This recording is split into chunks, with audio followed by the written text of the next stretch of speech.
இந்த 10 ஆண்டுகள் நாங்க பூரணமா இந்த மண்ணை ஆட்சி பண்ணியிருக்கோம். அதனால இந்த 10 ஆண்டுகளுக்குள்ள இன்னும் 100 ஆண்டுகளுக்கு நாங்களாம் ஆட்சி பண்ணுவோம். இதை ஏன் சொல்றேன்னா, சிலர் பேசிக் கொண்டிருக்கிறார்கள் 2 ஆண்டுகள் வரைக்கும் ஐயப்பாடு இருந்துச்சு.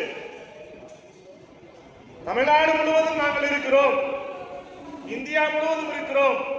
இந்த மாவட்டத்தினுடைய எல்லையை தாண்டி இந்த எழுச்சி முன்னணி இல்லை என்று சொன்னவர்களுக்கு நான் சொல்லுகிறேன், ஒரு ட்ரெயின்ல பயணம் பண்றவன் அவனுக்கு ஏசியில ஃபர்ஸ்ட் கிளாஸ்க்கு சீட்டு கிடைச்சிருச்சு.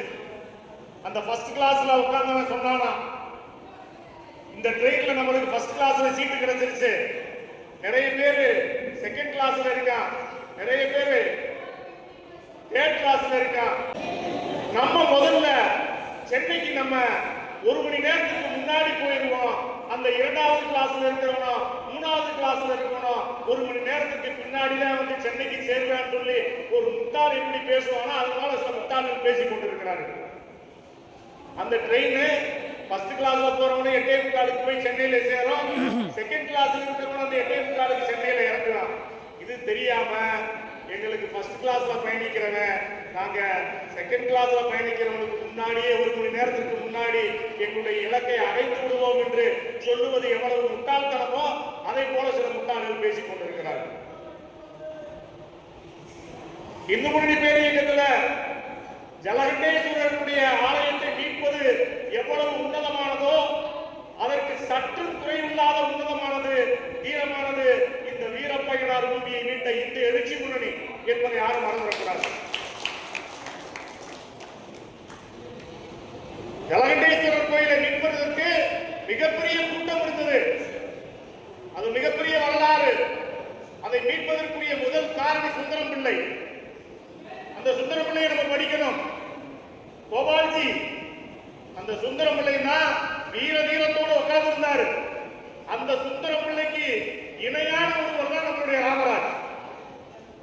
அன்றைக்கு அந்த போராட்டத்தை கையில் எடுத்து நம்ம வீதியில இறங்கி அவர்கள் 400 பேருக்கு மேல, நம்ம வெறும் 50 பேரை கொண்டு அந்த நம்பிக்கை என்ற அந்த ஆயுதம் இருந்ததன் காரணமாக இன்றைக்கு காட்டு பள்ளிவாசலாக மாற வேண்டிய அந்த வீரப்பயனார் பூமியை நாம் காத்திருக்கிறோம். இது வரலாற்றில் என்னைக்குமே இருக்கும். ஏன் சொல்றேன்னா, இது விநாயகர் சதுர்த்தி ஆலோசனை கூட்டம் என்பதை விட நம்பிக்கைக்கான கூட்டம். இந்த கூட்டம் நம்பிக்கைக்கான கூட்டம். இந்த கூட்டம் எல்லாராலையும் நிராகரிக்கப்பட்டவன் கர்ணன். கடைசியில கர்ணனை வாரி அணைத்து அவன் கேட்காத அந்த ரூபத்தை கொடுத்தவன் பரம்பொருள் கிருஷ்ண பரமாத்மா. அந்த கிருஷ்ண பரமாத்மா நமக்கு இருக்கிறார், நம்முடைய இயக்கம் இருக்கிறது.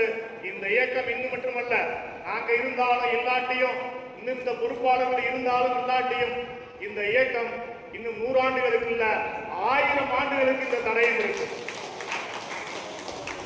ஏன் சொல்றேன்னா இருக்கும் அப்படின்னு சொல்றேன்னா, விவேகானந்தர்கிட்ட கேட்டாங்க, நீங்கள் ஸ்தாபித்த இந்த மடம் எப்பொழுது அழியும் என்று கேட்டபோது, எப்பொழுது நான் ஸ்தாபித்த இந்த மடத்தில் உள்ள பொறுப்பாளர்களுடைய மனதில் பொறாமை தீ எரிய ஆரம்பிக்கிறதோ அன்றைக்கு கொதிக்கி போகும் என்று சொன்னார்கள்.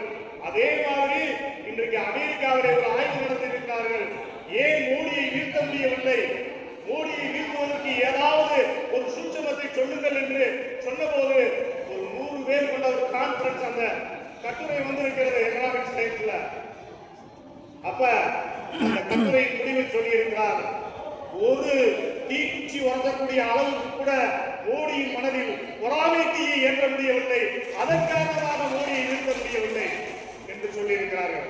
நம்ம நிறுவன தலைவர்ங்கிறது பொறுப்பு, மாவட்ட தலைவர்ங்கிறது பொறுப்பு. இது பதவி அல்ல, இது பதவி அல்ல. அது மாதிரி ஒவ்வொருவரும் படை தளபதி இருந்தார். இங்க யாரும் சிப்பாய்கள் கிடையாது, எல்லாருமே படை தளபதி இருந்தார். நான் இந்த சங்கல்ப நிகழ்ச்சிக்காரங்க தான் இந்த விநாயகர் சதுர்த்தி ஆலோசனை கூட்டத்தை போட்டிருக்கோம். இந்த விநாயகர் சதுர்த்தி ஆலோசனை கூட்டம் போடவில்லை என்றாலும் கூட விநாயகர் சதுர்த்தி நடந்துடலாம், விநாயகர் சதுர்த்தி நடத்திடலாம். ஏன் இந்த ஆலோசனை கூட்டத்தை போட வேண்டும் என்றால், ஒரு அச்சாரம் சங்கல்ப நிகழ்ச்சி. இந்த சங்கல்பம் எடுத்துக்கணும். நம்மளை பார்த்து, இந்த எழுச்சி முன்னியை பார்த்து எல்லா இந்து இயக்கங்களும் ஒழுக்கத்தை கற்றுக்கொள்ள வேண்டும். மாறாமல் தடுமாறாமல் தர்மத்தின் வழியில் பயணிக்கக்கூடிய அமைப்பாக இந்த இந்து எழுச்சி முன்னணி இருக்கிறது என்று இன்றைக்கு பேச தொடங்கி இருக்கிறார்கள். இயக்க ஆரம்பிக்கும் போது அவர்கள் குறிப்பிட்ட காலம் 10 மாதம். இந்த குழந்தை வெளியில பார்க்க முடியாது, கரு கலந்துன்னு சொன்னான். 10 மாதத்துல நம்ம 11 மாதத்துக்கு போயிட்டோம். அடுத்து 2 வருடம் அவனா குறிச்சான் ஜோசியம் பார்த்து. 2 வருடத்துல இந்த இயக்கம் நிர்மூலம் ஆகியுடன் அவர்களுக்குள் போட்டி பொறாமை என்ற பொறாமைக்கு பற்றி எரிந்துவிடும். சின்ன அளவான ஒரு விஷயம் எளிதில் பற்றி எளிதில் அழித்துவிடும் என்று நினைத்தார்கள்.